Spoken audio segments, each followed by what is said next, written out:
how to turn off backup security encryption for external storage USB on Samsung Galaxy S26 Ultra. Let's start the video. First of all, go to App Library. Here click on Settings app. Now in Settings, scroll down and click on Accounts and Backup.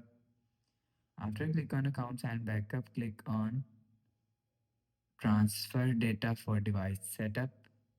After click on transfer data for device setup, click on this three dot icon and click on settings. Now in smart switch settings. So if you want to turn off backup security encryption for external storage USB, you will see external storage encryption is here.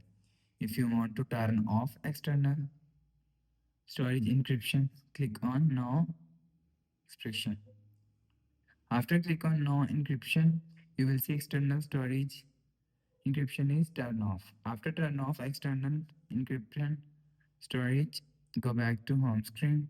So that's how you can turn off backups to security encryption for internal external storage USB on Samsung Galaxy S26 Ultra. If you like the video, please subscribe. Thanks for watching.